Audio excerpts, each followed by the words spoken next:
నమస్తే. మన ఛానల్‌లో ఎన్నో మంచి కార్యక్రమాలు జరుగుతూ ఉంటాయి. ముఖ్యంగా మన సంప్రదాయాల గురించి, మన ఆధునిక జీవిత శైలి ఏ విధంగా నడుస్తోంది, అలాగే మనం ఏం నేర్చుకోవాలి, అసలు ప్రపంచం ఎటుపోతోంది, నిజంగా సంప్రదాయాలు నిలబడిన స్థానంలో ఉన్నామా మనం? ఆ సంప్రదాయాల్ని పాటిస్తున్నామా? మనకి తెలుగుదనం, తెలుగు ఉట్టిపడే ఒక ఆధునికమైన జీవన శైలిని కొనసాగిస్తున్న ఈ రోజుల్లో నిజంగా సంప్రదాయాలకి పెద్దపీట వేస్తున్నామా లేదా అన్న విషయాల మీద ఈరోజు మాట్లాడబోతున్నాను. నాతో పాటు ఉన్నారు ప్రముఖ వ్యక్తి అని చెప్పొచ్చు. చాలా మనందరికీ సుపరిచితురాలు. మన ఛానల్లో నేను మొదటి కార్యక్రమం చేస్తున్నాను. ఈ కార్యక్రమం ద్వారా ఇంకా ఇలాంటి మరెన్నో మంచి మంచి కార్యక్రమాలు చేసే ప్రయత్నం చేస్తాను. నాతో పాటు ఉన్నారు డాక్టర్ సునీతారెడ్డి గారు. తనడిగి అసలు ఈ సంప్రదాయాలు, ఈ ఆధునిక పోకడ మనకి ఏం నేర్పిస్తోంది, ఈ విషయాల మీద డిస్కస్ చేయబోతున్నాం. నమస్కారం అమ్మా. నమస్తే అమ్మా. అమ్మ, ఇంకొక విషయం చెప్పండి. కట్టు బొట్టు అంటారు. ఈ కట్టు బొట్టు వ్యవహారానికి వస్తే స్కూల్ ఏజ్ నుంచే పిల్లలకి, లేదా అసలు స్కూల్కి వెళ్ళే చిన్నప్పటి నుంచే తల్లిదండ్రులు నేర్పించాలంటారా, లేదా వాళ్ళు పెరుగుతూ ఆ లొకాలిటీ ఎక్కువగా వాళ్ళకి ఆ ప్రభావాన్ని ఎక్కువగా ఇస్తుందంటారా? అంటే మనం పంపించే విద్యా సంస్థలు కానివ్వండి, లేదా మన కుటుంబ నేపథ్యం కానివ్వండి, ఏది ఎక్కువగా పిల్లల మీద ప్రభావం చూపిస్తుంది ఈ కట్టుబొట్టు మీద? ముఖ్యంగా నన్ను చెప్పమంటే మాత్రం నేను తల్లి మెంటాలిటీ పిల్లల మీద ఎక్కువగా పడుతుందని చెప్తానమ్మా. ఎందుకంటే స్కూల్ గురించి ఏం కాదు. ఎందుకంటే ఈ స్కూల్ అన్నది ఎప్పుడో మెకాలే విద్య రాకముందు ఎవరి కట్టుబొట్టుతో వాళ్ళు స్కూళ్ళకి వెళ్ళాము. మన పాఠశాలలో మనం చదువుకున్నాం. మాడపాటి హనుమంతరావు లాంటి వాళ్ళు మహానుభావులు పెట్టినటువంటి బాలికల పాఠశాల అవనివ్వండి, పెద్ద పెద్ద స్కూల్ అవన్నీ.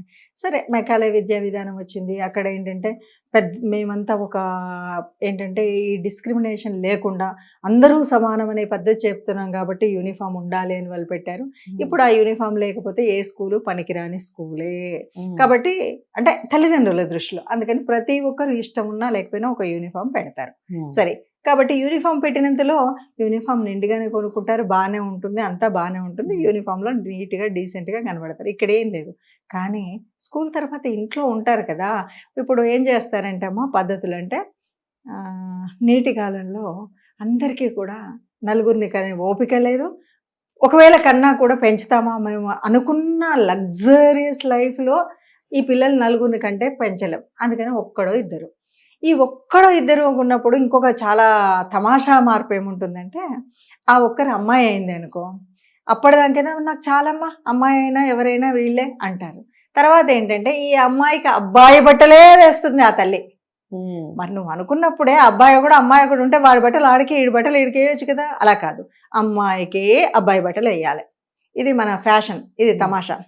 సరే, ఈ బట్టలు ఇలా వేసుకుంటున్నారు అన్నాక అమ్మకు ఎక్కడెక్కడ ఏ సినిమాలో ఏ కొత్తది కనిపిస్తే, లేకపోతే మనకంటే ఎక్కువ స్టేటస్లో ఉన్నట్టుండి మనతో మొన్ననే పరిచయమైన ఒక ఆవిడ ఏదో ఇక్కడి వరకు బట్టలు వేసుకుంటే ఆ మిడ్డీలు మినిమైజ్ చేస్తే మనకు చాలా ఫ్యాషన్గా అనిపిస్తాయి. కాబట్టి మన పిల్లలకు కూడా మిడ్డీలన్నీ మినిమైజ్ చేసేస్తాం. అంటే అమ్మ సంప్రదాయాన్ని బట్టి, అమ్మ మానసిక స్థితిని బట్టి, నాన్నకి ఇక్కడ సంబంధం లేదు.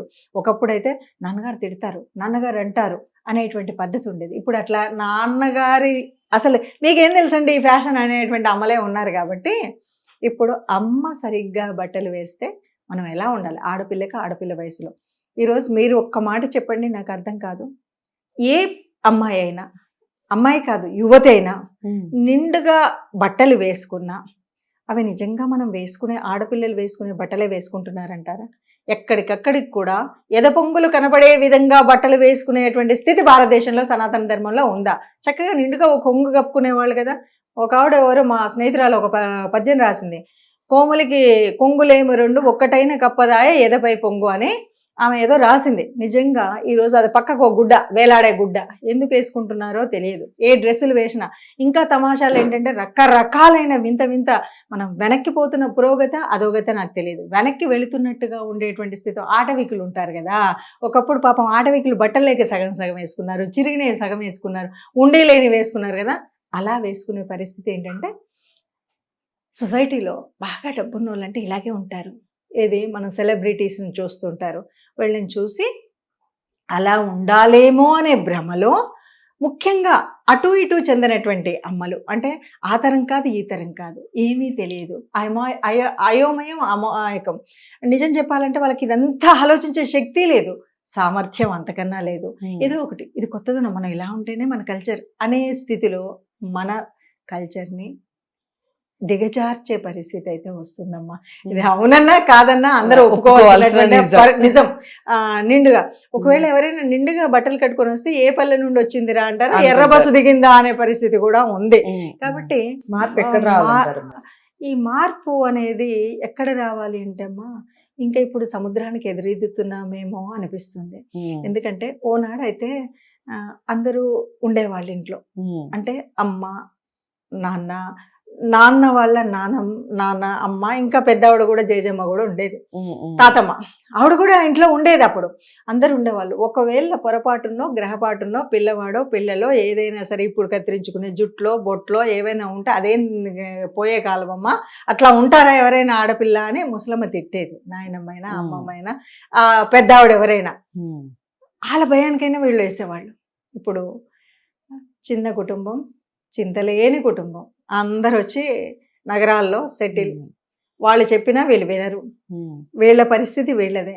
కాబట్టి ఎక్కడ చెప్తే ఏమీ లేదు. దేవుడి దయ వల్ల మళ్ళీ ఎవరైనా ఇలాంటి ఛానల్స్ పెట్టి వీళ్ళు పదే పదే చెబుతూ ఉంటే ఓహో నిజమా, మన సంస్కృతిలో ఎంత గొప్పతనం ఉందా, భారతీయ సనాతన ధర్మానికి ఉన్న విలువింత, ప్రపంచంలో ఒకనాడు అందరూ కూడా అమ్మా అంటూ తల్లి భారత్ వైపు చూసేటువంటి పరిస్థితి ఉండేదా, నిజంగా మనల్ని ఆ రోజు అందరూ అంత రెస్పెక్ట్ ఇచ్చేవాళ్ళు. ఈ రోజు మనం కూడా పిచ్చోళ్ళలాగా. ఎందుకంటే భారతదేశంలో ఒక స్త్రీమూర్తి ఎప్పుడూ కూడా ఒక యోగిలాగా ఉండేది, అమ్మలాగా, మాతృశక్తిలాగా, సర్వశక్తి సంపన్నమైన ఉండే ఒక అన్నదాతగా ఉన్న అన్నపూర్ణ ఆమె, కాళిక ఆమె, దుర్గా ఆమె. ఎందుకంటే అన్ని రూపాలు, కోపం వస్తే పిల్లల్ని దండించేది, సమర్థవంతంగా ఒక క్రమశిక్షణలో పెట్టేది. ఇవన్నీ చేసే అమ్మ ఈరోజు బొమ్మలాగా తయారైంది. అమ్మకు ఉండాల్సిన ఆత్మీయత, నిజంగా నిండుగా పిల్లవాడికి పాలిచ్చే తల్లులు ఎంతమంది ఉన్నారు, నిండుగా ఎత్తుకునే వాళ్ళు ఎంతమంది ఉన్నారు. ఆ చెంకీల వేసుకునే డ్రెస్సులే చెంకీలు, పిల్లవాడిని ఎత్తుకుంటే వాడి చెంపలు కోసుకుపోతాయి, గీసుకుపోతాయి, ఎత్తుకోరు.